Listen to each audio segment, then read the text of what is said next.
कृष्णाय वासुदेवाय हरये परमात्मने प्रणतक्लेशनाशाय गोविंदाय नमो नमः। जय श्री कृष्ण मित्रों, भक्तिरास में फरी एकवार आप सौનું स्वागत है। मित्रों, आजना आ विडियो में आपणे पद्मिनी एकादशी क्यारे छे तेनुं मुहूर्त, धार्मिक महत्व, शुं करवुं शुं न करवुं अने पारणा मुहूर्त जाणीशुं। तो विडियो ने अंत सुधी जोता रहेजो अने गमे तो लाइक, शेर, सब्सक्राइब करी लेजो। धन्यवाद। पुरुषोत्तम मास में आवती सुद पक्षनी एकादशी ने पद्मिनी एकादशी तरीके ओळखाय छे अने वद पक्षनी एकादशी ने परमा एकादशी तरीके ओळखाय छे। संपूर्ण वर्ष में 24 एकादशी होय छे, परंतु आ अधिक मास चाले छे तेथी आ मासनी पण 2 एकादशी आवे छे, तेथी कुल 26 एकादशी थाय छे।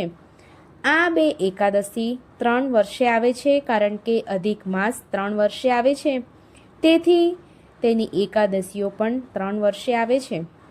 सनातन धर्म में वर्ष दरमियान आवती दरेक एकादशीनुं विशेष महत्व मानवामां आवे छे, परंतु ज्यारे वात पुरुषोत्तम मासनी एकादशीनी आवे छे त्यारे तेनुं आध्यात्मिक महत्व घणुं वधी जाय छे। आ पवित्र मास अने तेनी एकादशी पण भगवान श्री विष्णुने समर्पित छे। आ व्रतने श्रद्धा अने नियम पूर्वक करवाथी मनुष्यने तमाम पापोथी मुक्ति मळे छे, जीवनमां सुख, शांति अने मोक्षनो मार्ग खुले छे। पद्मिनी एकादशी 26 मेना रोज सवारे 5 અને 10 वागे शरू थाय छे अने 27 मेना रोज सवारे 6 અને 21 वागे समाप्त थाय छे। उदय तिथिना आधारे एकादशी व्रत 27 મે बुधवारना रोज राखवामां आवशे अने तेना पारणा माटे 28 મેના रोज सवारे 5:25 थी 7:56 सुधी श्रेष्ठ समय रहेशे। आ एकादशी ने पुरुषोत्तमी एकादशी, कमला एकादशी तरीके पण ओळखवामां आवे छे। आ एकादशी भक्तोना जीवनमां कमळ समान पवित्रता, सद्भाग्य, आध्यात्मिक प्रकाश लावे छे, तेथी तेने पद्मिनी एकादशी कहेवाय छे। पद्मिनी एकादशी मानव जीवन अने आत्म शुद्धि अने ईश्वर भक्तिनो दिव्य अवसर मानवामां आवे छे। आ दिवसे मन, वाणी अने कर्मनी पवित्रतानुं विशेष ध्यान राखवामां आवे छे। शास्त्रोमां जणावायुं छे के जे व्यक्ति आ दिवसे साचा मनथी भगवान विष्णुनुं स्मरण करे छे तेना अनेक जन्मोना पापो नष्ट थई जाय छे। आ व्रत मनुष्यना जीवनमां सकारात्मक ऊर्जा, संयम अने सेवा भावनो संचार करे छे। खास करीने अधिक मास दरमियान करायेल जप, तप, दान अने भक्ति अक्षय पुण्य आपनार मानवामां आवे छे। आ दिवसे वहेली सवारे उठीने बने तो नदीमां अथवा तो नहावाना पाणीमां पवित्र नदीनुं पाणी उमेरीने स्नान करवुं। जो पवित्र नदीनुं पाणी पण ना होय तो स्नान करती वखते पवित्र मनथी गंगे यमुने चैव गोदावरी सरस्वती नर्मदे सिंधु कावेरी जलेस्मिन् सन्निधिं कुरुम आ मंत्र बोलीने स्नान करवुं। जो आ मंत्र न आवड़े तो गंगा, यमुना, गोदावरी, सरस्वती, नर्मदा जेवी पवित्र नदीओना नाम पवित्र मनथी लेवा जोईए। त्यारबाद स्वच्छ वस्त्र धारण करवा, बने तो पीड़ा रंगना अथवा हळवा रंगना वस्त्रों धारण करवा। त्यारबाद पूजा स्थान में भगवान विष्णु अने माता लक्ष्मीजीनी प्रतिमा अथवा छवि एटले के फोटो स्थापित करवो। हाथ में जल लईने संकल्प करो कि हे प्रभु, आजे हूँ पद्मिनी एकादशी व्रत करूँ छूं, तन मन धनथी आ व्रत करूँ छूं। कोई भूलचूक थाय तो माफ करजो अने मारू आ व्रत स्वीकारजो। आम संकल्प कर्या बाद ધૂપ દીપ કરો, ફૂલ પ્રસાદ અર્પણ કરો, ખૂબ મનથી અને શ્રદ્ધાથી પૂજા કરો.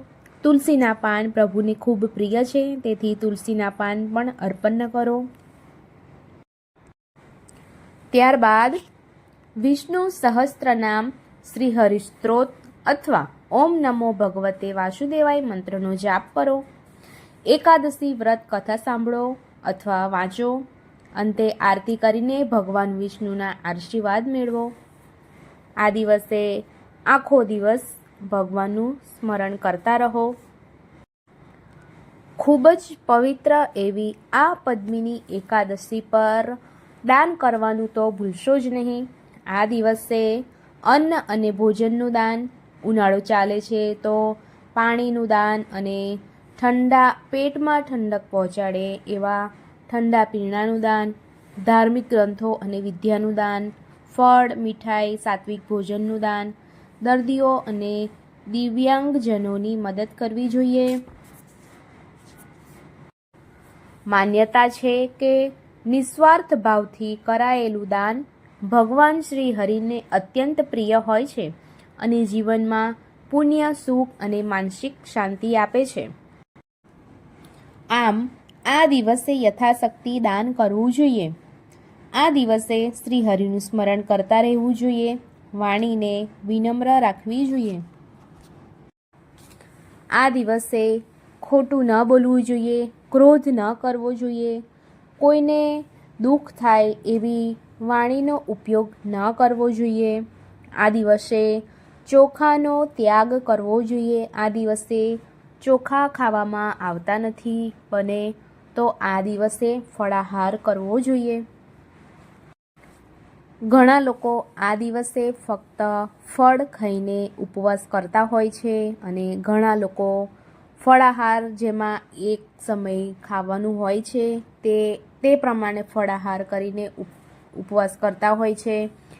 પરંતુ અંતમાં તો એ જ કહેવામાં આવે છે કે આ દિવસે ચોખા ખાવામાં આવતા નથી. મિત્રો, પદ્મિની એકાદશી ભગવાન વિષ્ણુની કૃપા મેળવવાનો એક દુર્લભ અને દિવ્ય અવસર છે. આ દિવસ આત્મચિંતન, સેવા, દાન અને ભક્તિનો સંદેશ આપે છે. જે ભક્તો આ દિવસે શ્રદ્ધાપૂર્વક ઉપવાસ, પૂજા અને દાન કરે છે તેમના જીવનમાં સકારાત્મકતા, આધ્યાત્મિક પ્રગતિ અને ઈશ્વરની કૃપાનો સંચાર થાય છે. આ પવિત્ર અવસરે ભગવાન શ્રી હરિનું સ્મરણ કરો, જરૂરિયાતમંદોની મદદ કરો અને ધર્મ તથા માનવતાના માર્ગે આગળ વધવાનો સંકલ્પ લો. મિત્રો, આ વિડીયો તમને પસંદ આવ્યો હોય તો લાઈક, શેર અને ચેનલને સબસ્ક્રાઈબ કરવાનું ન ભૂલશો. જય માતાજી, જય શ્રી રામ.